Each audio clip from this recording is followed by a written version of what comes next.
Welcome to Surfside Stories. I am so lucky today to have here in the studio a lady who is an icon in the beach music world. The number of songs that she's written, the number of songs that she's recorded is phenomenal. And so many just great songs, so many awards. I have really been looking forward to this. Here we have Sylvia John Ritchie. And if you don't know her, you're going to know about her in just a few minutes. I think everybody knows you already. But you know what? They don't know. They know who you are now, but they don't know who you were. I want you to tell us, start out, when was the first time you ever sang a song? When was the first time you ever played an instrument? Because I know you're great in keyboard player too. Tell us about starting that very first day and you run with it. Okay, well, first of all, Wayne, thank you so much for having me on today. It's a real honor. I drove in this morning to be here, so I was like, I was just so happy to share this journey with you today. Absolutely, so honored to have you here. So I'll try to make it brief if I can. No, we got 25 to 30 minutes. So okay, well, we might need a couple of hours. we may have to do a session one and a session two. Yeah, exactly. But well, Wayne, thank you for having me on. But I started actually playing piano when I was 5 years old. And the way I know, I don't remember it, but my mother told me that I did. And she said I had a toy piano that I'd gotten for Christmas. And she said she heard me in there playing on the toy piano. And she said, that sounds like Jingle Bells. And it was Christmas. So, oh, okay. And she came in there. She said, where did how did you learn to play that song? And where did you hear it? And I said, I learned it from the radio. So I don't remember that, but my mother did. And of course, that story's always been told. But then they decided that they were going to try to find a music teacher for me. Well, so let's start off and say you play by ear then. I play by ear, but I also play by note. But, okay, good. But, great. Definitely. And it really hurts when you play by ear. Sorry, I had to get an old joke. Oh, had to get that one. Go ahead. But anyway, yes, I did, and I could hear a song, and to this day, I hate to feel like I'm bragging on myself, but I can hear a song a couple times and play it. So that helps tremendously. That is a gift. It really is a gift. It is. But anyway, so they finally found a teacher that would take me. In those days, back in the day, you didn't have pre-kindergarten and kindergarten. You had you were at home until the first grade. So you didn't know your letters, you didn't know your numbers. Yeah. And a lot of teachers didn't want to take you because they wanted you to be, because you got to know 7 letters in order to play piano. There's only 7 notes on the piano that are repeated in different octaves. So the teacher finally said she would take me. So I asked her every time before I played something, I said, would you show me how that goes? And she would show me, and of course, I'd come back the next week and play it just like she played it. Yeah. And she thought I had learned it from the music, but I learned it by ear. You heard it. But anyway, she was my first music teacher, but that's what, I don't remember that, but my mother told me about it. So, we all have a lot of memories that our mothers told us, but I know my mother wouldn't lie, so. Absolutely. Not at all. So, well, knowing how talented you are, I believe, I can see that being a good part of your learning experience. Oh, yeah. And I can't remember a day, actually, even till today, that I have not at least played piano, sang, or worked on a song. Okay. So music is like my passion, I guess, if you want to say. So where did you sing this first time? Or you said you started playing the piano? Yeah, but basically, I grew up in my hometown church in Rocky Mount. Okay. And I was featured on any Sunday on piano or organ, or I sang with a choir. Now, I'm not at 5, but I kind of worked my way up, But anyway, until I graduated from high school, and then I continued to pursue music. I went to East Carolina. Okay. And Beverly and I both went to East Carolina too. My sidekick Beverly, and majored in music.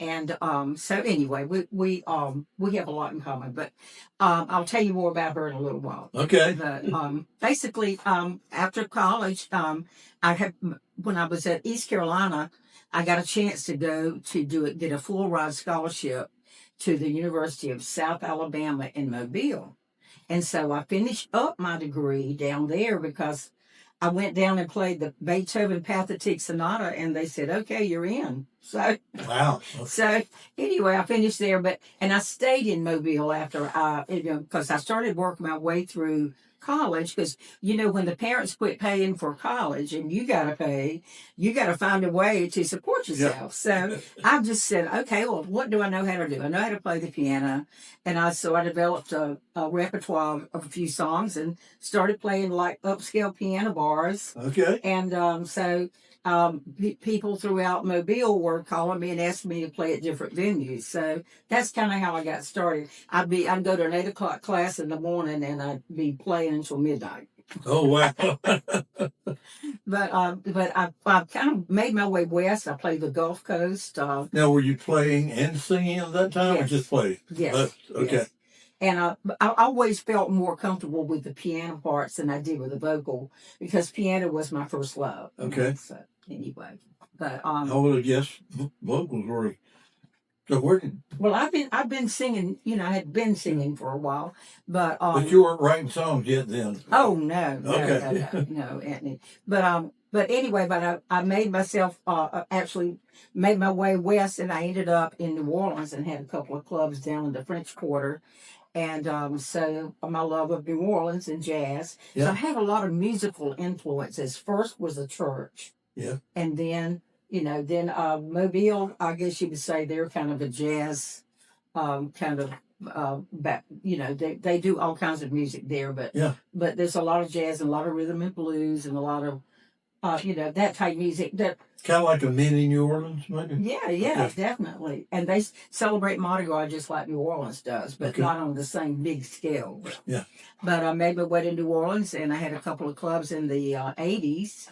And then I had a producer from Nashville that heard me while I was playing in New Orleans and invited me to come to Nashville to sign with Oak Records in 1991. So, wow, okay. And my first song that I did with him was called From the First Time I Saw You, I Knew. It's a long title. Yeah.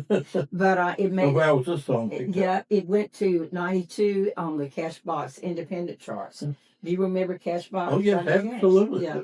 So now, I was really impressed with that. How did you pick this song? I was at a Cracker Barrel.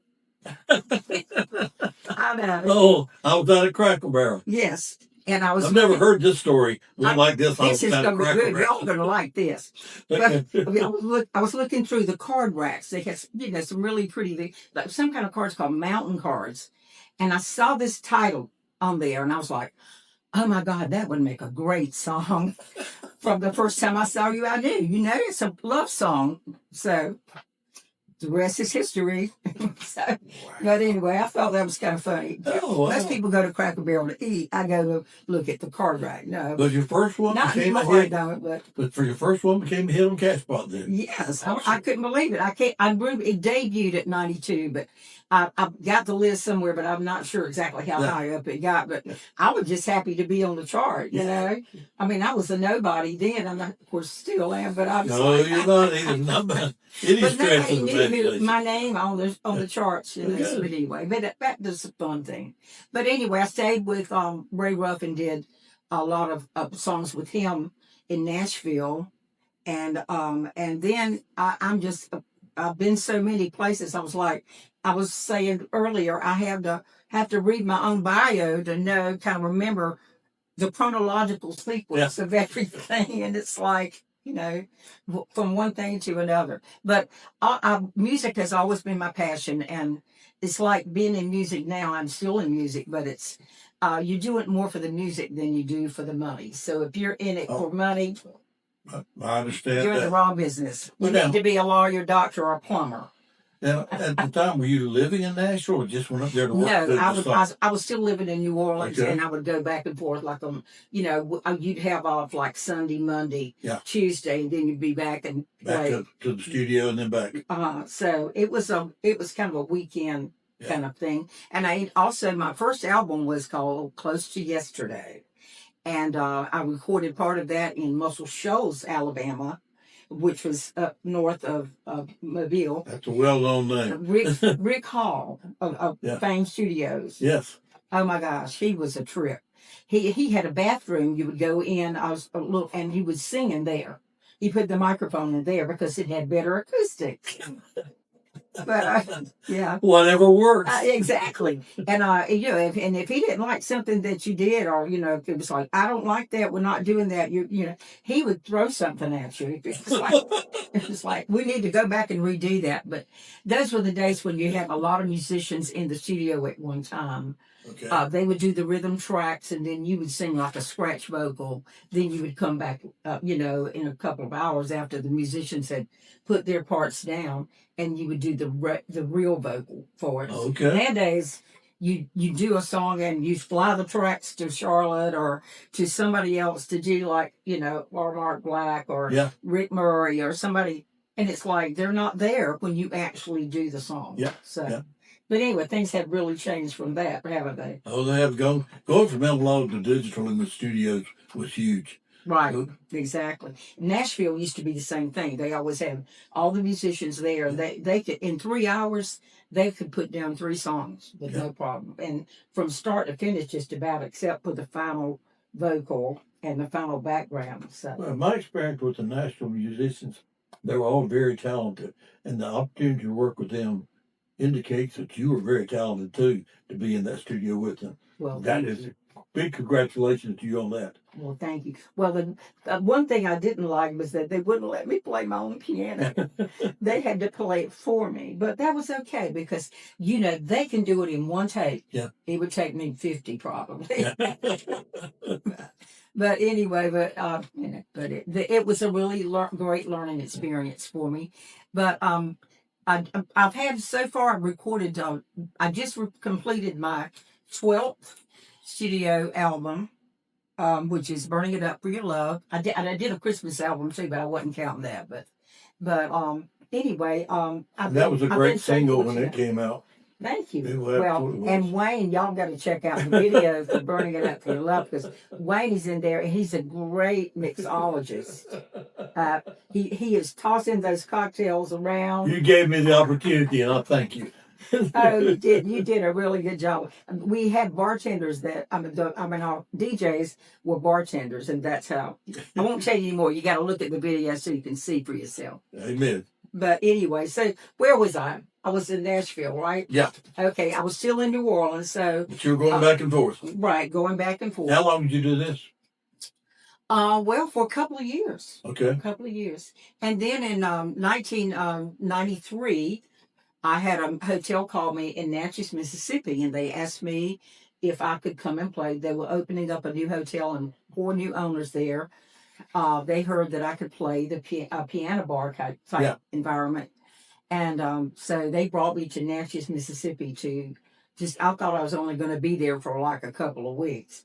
Because, you know, I've been in New Orleans for a while. Yeah. Billy Montleon that hired me at the Montleon Hotel in New Orleans, I told him I'd do 2 weeks, and it turned out to be 6 years. Oh.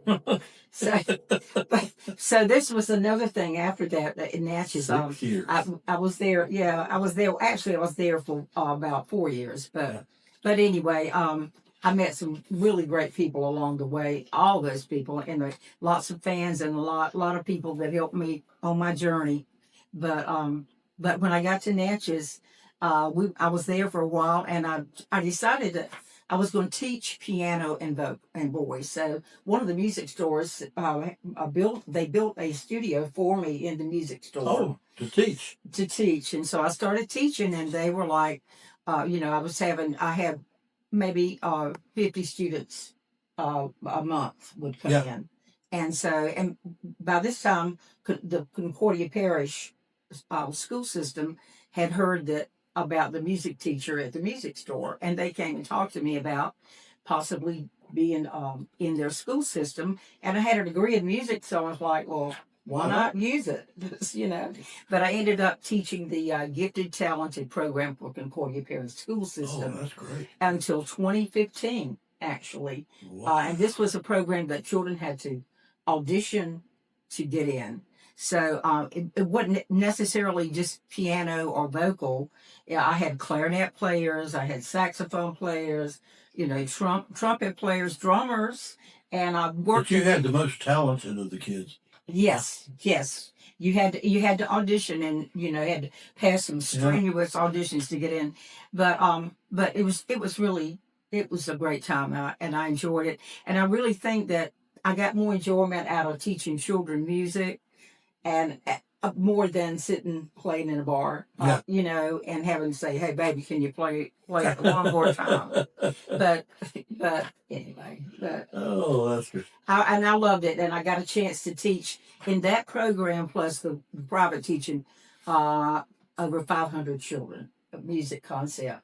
And you think about, you know, Wow. I'm so glad I was there to help these children on their musical journey, because I don't know about other people that play or what, but the music concept is not an easy one to get sometimes. Now, how many people that's listening know that you taught music like that for that long to the special children? I mean, but nobody does. Maybe a half a dozen. Well, I guess they know now. They know. That's what this is all about. That's amazing. Thank you. That's very impressive. Anyway, go ahead. Yeah. Well, it's like I was just so excited and honored that the school system wanted me to be their, teacher for that program. And I feel like they were lucky to get you. All right, thank you. I should have had you help me negotiate my contract. But anyway, but in 2015, by this time I had married a teacher in Concordia Parish, which was right across the river from Natchez, actually. Okay. And he passed away in 2015, and I thought, I need to go back to the Carolinas. I'm a Carolina girl. I was born in Henderson, raised in Rocky Mount, and so I think that qualifies me to be a Carolina girl. You're definitely a Carolina. Yeah, and my mom was still living at the time, and my two sisters, and the rest of my family, my daughter and my son-in-law, and my grandson and my son-in-law, they were all up here, and I was like, okay. I need to get home to my family and have a chance to. And I had a chance to. My mother passed away a couple of years ago, but I had a chance to be with her for a few years at the end of her life, and that was a wonderful thing. So you came back here about 2015, then? Yes, I did. Now, what part of North Carolina did you come to? Winnebago.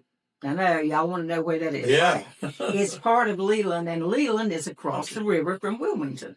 So, know where Leland is. Yeah, okay, yeah. And Leland is a very fast-growing community, I promise you. So every time I go away and come back, I'm like, I didn't see that road here before. There's always, we have a lot. When I moved there in 2015, there were 400 houses in my community. Yeah. There's now 1,650. So wow, okay. Yes. I don't think there's anybody in New York and New Jersey. I think they're all here. Okay. But we're glad to have you. They want to be close to you. Oh, my goodness. Oh, my gosh, Wayne, I'm telling you. I've got my checkbook. Anyway, so when I came here, I thought all my friends down in Louisiana, when I retired from the music thing, and they said, "Oh, you're going to be close to the beach, and you're going to get a chance to lay on the beach every day and get a suntan and just relax." I've seen it 4 times, and I just saw it out your window here. But I keep thinking I'm going to get to the beach. Usually, sometimes when I come to visit Beverly, we'll go.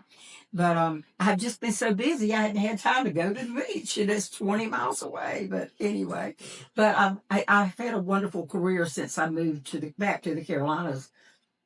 The best thing, I think one of the best things that happened to me was meeting J.K. Lofton.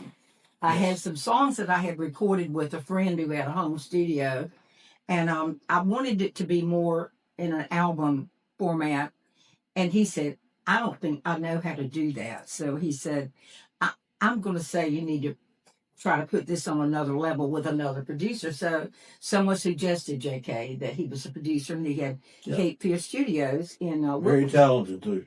Yes, and I'm so proud of J.K. He made it to the Hall of Fame in 2024, and we're still, Well, I bragged on him the other week in the interview I did with Randy Davis about him winning the Engineer of the Year, and about him being a Hall of Fame, and I think that's great, and the chance that you've had to work with him and the opportunity that you have had together have really helped make your career. Well, yes, definitely, especially definitely in beach music. Yes. But so J.K. I mean, he started performing when he was like 14 with a show group that he traveled all around the South with. Okay. And he's got some great stories. You need to have him on. He can tell. I was just thinking that. You need to make a note of that, Wayne. Okay. He can tell you. Never make a note. And he definitely. But anyway, so we I have recorded this album. Let's see if I can show it. Let's see. Can you hold up so they can see it? Show your listeners. Called Some Girls Have It All. Well, it was 10 songs at the time. It wasn't an album yet. But J.K. Lofton took it to the next level. And that was your very first album? Very first beach music album. Okay. Yeah. Because I had done like instrumentals. I had done a hymn CD. I did Christmas CD, all this before, and done some, since close to yesterday, which was my first one. But I had never done a beach music pop. But when he heard Some Girls Have It All, and he said, if you change the bass line on that song, the drum beat on that song, he said, you would have a smoothie. And I looked at him and I was like, I thought a smoothie was a drink. I had no idea it was a dance move or slow shag. And then he had to tell me what shag was. That's how I was. But even growing up in the Carolinas, we used to call it the bop, I think. But so anyway, JK has enlightened me quite a bit. But he took my album and we were able to, that's what I had done so far, and he was able to enhance it. And he did such a great job with it, I thought. And I was so proud of it when I got it. And we've got 10 songs on the air. And a lot of them, have been played on the radio. And I see 2 songs on here that won me Cammys. Some Girls Have It All. I won a Cammy with Patman and Robin Records. Okay. Tranquil Bay, which was their first CD that won Compilation of the Year. Carolina Beach Music Awards. And then I won, the second one I won was Loving My Blues Away, which is also on here. And that was my second Cammy. And that was with Patman and Robin Records. Also, their, the compilation one, it was I Count the Tears. I believe that was the name of it. Well, now, if people wanted to hear this, where can they go online to hear this? Well, I'm on YouTube. I have my own YouTube channel. And I have all my videos posted there. You can see Wayne there. So anyway, but I have all my videos posted there, and all my songs are posted there also. So if it doesn't cost anything, but I also have my songs are on iTunes, Spotify, Pandora. I can't name all. There's so many of those sites, but there should be on all the streaming sites. And and if you can't find my songs, I'm on Facebook. Send me a message, and I'll find you a way to find them. Okay. Amen. That's great. Yeah. Anyway, okay. Let's get back to you. So you made JK. You put together your first album here. Right. About what year did that come out? When I first got back to the Carolinas, I still wanted to play, and I formed a group called Class Act, which was a guitar player, and he also doubled on bass, and a harmonica player, and she also played like organ. Okay. So we had a little group called Class Act, but the guitar player of that group had heard my songs, and he's the one that encouraged me to start recording them. So JK recorded them, and we released this. I believe it's 2017. I believe that's what it says. Well, I know there's a trademark on there somewhere. 2017. I think we got a thumbs up. In 2017, and it has done really well, and I was really proud of it. And anyway, so I continued to record with JK, and I have had, I would have to refer to my sheet over here, but say, I've been so blessed, y'all. I really am, that I've been able to. Thank you. And she's telling me where to start. But by the way, turn around and look at the camera. Yeah. Everyone that knows Sylvia knows. If you see Sylvia, you go see Beverly. We're glad to have her here in the studio today with us. I call her my manager because she's my go-to girl. I'm telling you.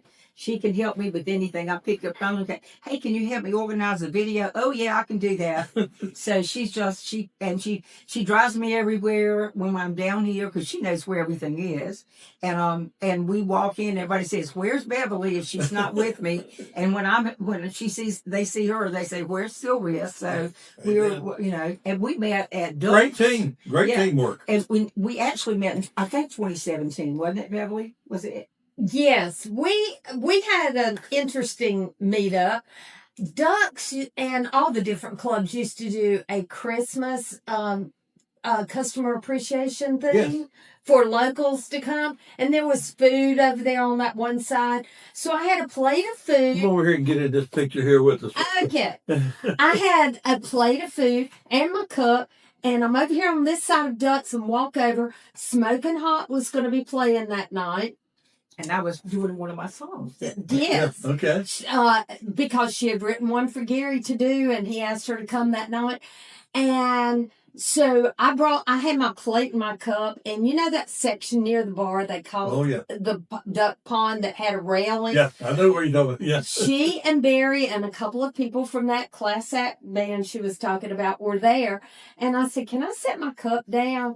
And we got to talking, and we had so much in common because I was a public school music teacher too, and we just got to talking that night, and so that's how it all met, how it all began. Needed a place to sit my drink for eating food that night and just going up and speaking to somebody. Sometimes things are just meant to happen, you know. I think so. And I think She's this special. One of them. Well, and thanks for sharing that story with us. Yeah, and the thing about it is, and I didn't realize that I was going to find my best friend. Yeah. It's like and she had been doing the same thing I was doing in Louisiana, teaching public school music. She was doing the same thing in Gastonia. Gaston County, and then after I moved here, I substituted and did it here. Okay. So, we had that in common too, and we're both musicians or had been musicians, and keyboard major and voice minor. Yeah. So. Okay, from 2017, let's move along here. We're sorry. We're getting along in time here. We're doing good. It's gonna take a couple of hours probably. You're right up to all the people you work with. Oh, okay, yeah, and I've been so blessed, as I've said before, not only to get to work with Wayne, but a lot of other people like we're good friends. Gary Lauder and Dan Thomas, and y'all know he's a drummer for Smoking Hot. Yeah. Marsha Morgan, Doyle Wood. I met Doyle Wood at Decker's. Ray Scott introduced us, and he was my second producer that I go to Fayetteville and I record with him a lot. So he's got a great little studio. I've been in his studio too. Oh yeah, and I met Charlie Sattenfield, and I've written several #1 songs together. One of the most, I guess, the best one that we've written was "Boys Will Be Boys." Okay. Have you seen that video? Yes, I have. Oh, that's a fun. Oh, yes, I have. But Marsha Morgan and I, did it a girl duet. They'd never really done a girl duet. In fact, I was at Decker's when you debuted a song. Oh, okay. when we did, like the two girls had not done them do it. They had, guy girl, but they hadn't had two girls to do it. So anyway. We did that, and of course it was nominated for Song of the Year, Duet of the Year, Video of the Year, for CBMA. It was good. Yeah, so I was all in a good video. Yeah, and now most recently I got to work with Laura Kepley. I love Laura and the Tones. She's sweet, she can be. Beverly and I went on a trip to Mexico with them on a cruise. Okay. That was a trip, I promise you. It was fun. We had a really good time. We got to eat with them at night in the dining room and all that, and we got to know them a lot better. We just knew them as music people. We got to know them as real people, But we had a really good time. But anyway, so the song that I did with the Tones, "Ladies Man," was nominated last year for Duet of the Year. Yeah. And also my song "My Heart Knows You by Heart," with the video was nominated for Video of the Year, and I was nominated as Songwriter of the Year. That is and I don't know if y'all know, but that is to me is the most that is a wonderful, coveted kind of thing to be nominated by all Absolutely. these people in beach music as a top five in the top five to be nominated for songwriter. Speaks highly of your talent. So thank you. But I mean, it's like I was just blown away. And of course, Burning It Up for Your Love that you were in Yeah. was also not. I was nominated for Yeah. songwriter that year for that. But I'm just glad to be in the category with all these people. Rick Lee finally dropped out, and I told him that, when I saw him on the cruise, I said, "Thank you for dropping out of the songwriter category, so I got maybe I'll have a chance." And Charlie Sattenfield said the same thing. Oh Lord. But anyway, Charlie and I also did a song called God Winked. Very Did you familiar ever with that. see? Yes. We Very familiar have with that. had so many people tell us how that song has touched their heart, and as a songwriter, that's what you want to do. I've You heard the want your term music. God weeks so many times since y'all released that song from so many beach music. You made a big impact with that Well, song. thank you. Well, we were nominated for Video of the Year, and Doyle Wood sang it, and to me, he really did a beautiful job of the vocal on that song. And he Oh, very actually produced talented. it too. But Doyle and I actually we did our first duet that we did together was a song called "Love's Come Knocking." Now, I know you know the one by Percy Sledge, Yeah. was Love Comes Knocking. Yeah. But this was Love's Come Knocking. When I first met Doyle, I went up to Federal. He sent me some lyrics, and so I just sat down. I saw that was in some, like in the chorus. Yeah. And I took it and I redid his lyrics. I don't know if he was upset with me or not, but anyway. So I got there and I played him what I was hearing for this song. And he picked up the phone. I said, "Who are you calling?" He said, "I'm calling the drummer. We're going to put this down right now." Yeah. Okay. While I was there, and that was really, to me, that was an honor that he wanted to go ahead and do it then. Didn't want to He heard hear something. it. Yeah. So that was our first nominated duet for Duet of the Year. Okay. The Cammies. But anyway, so I've done a lot with Doyle since then. Okay. And actually, on our latest song that we did, No Place Like New Orleans, I think you used that on your show that you did Wednesday with Randy Davis. And thank you very much for that. People got a lot of hits on it too. A lot of people loved it. Yeah, he got a lot of hits on the song. Well, I figured when somebody hears that song, they'll either, if they've been to New Orleans, they're going to want to go back. Yeah. If they hadn't been, maybe they'll want to go. But I actually wrote that song back in, I guess, 1990, sometimes in there. And I just kind of had it in my arsenal of songs, if you want to say it that way. And I brought it out. I brought it out and I played it for JK, and he said, "That's a good song." He said, "It sounds like Dr. John." And Dr. John was a big Louisiana artist. Yes. And I was like, well, that's a real compliment So we added a solo in there that sounded like Dr. John. So. Okay. But anyway, and I've also, since I've been doing all this, I was going to tell you one more thing about Beverly while she's here. Okay. She helped me so much to make No Place Like New Orleans video such a success. Awesome. We took Fat Harold's on Main Street here, and we turned it into a Mardi Gras nightclub for 3 hours on a Sunday afternoon. We had about 70 people show up in Mardi Gras attire. So, I mean, if y'all got to see the video, it's on the same page as Wayne's CD, Wayne's video. And it was so much fun. And we got people, I borrowed a lot of instruments from some of my musician friends who had clarinets and all those things just sitting around. I said, so we gave a lot of the people that would get up on the stage with us, everybody had a clarinet or a trumpet. It was like rhythm band. But yes. Yes. And they weren't really playing, but it looked like they were. Our Mark Black was actually playing all that. Oh, yes. And Keith Stone. And Keith is actually in the video, too. He dressed up in Mardi Gras attire and actually played the trumpet in there. Keith and I played a lot of golf together. And I guess you did. He's a good friend. And I actually married he and Joni. I was the official, so they're good friends of mine. I didn't know you were a preacher, right? Yeah. Now you learn a lot. That's good to know. I've got any friends that want to get married on the beach, and I was like, we're going to call one. Oh, Lord. In fact, I did that for Jeff Oswald too, the drummer now. Oh, He okay. and Leslie, I married them Well, right out did here you on the do that, balcony. Beverly? I'm telling you. Well, he's a man of many talents. So y'all are finding out stuff about Wayne you didn't know too. Yeah, I found I see so many people that have the talents like you and the history that you have, and see where you come. It always makes me want to do better, because I love how you set your bar so high, and then you achieve it, and then you raise the bar again. I love that. Wow. Wow. Never thought of it that way. Thank you so much. I mean, that makes me feel really good about that. Well, you're special. Thank you. Thank you. Well, Well, you're special, and I appreciate you having me on the show today. well, we've already been through our 25 minutes, and we've already passed the 30-minute mark. Well, I better shut up then. Huh? I want to question. I want to ask you a question, because I try to ask this there. What is beach music? Oh my gosh, that is, I don't know exactly. There have been a lot of writers that think the beach music is about the sand, the sun, Yeah. those elements. But a beach song is not necessarily have to have all those words in there. I think it has to have a certain feel.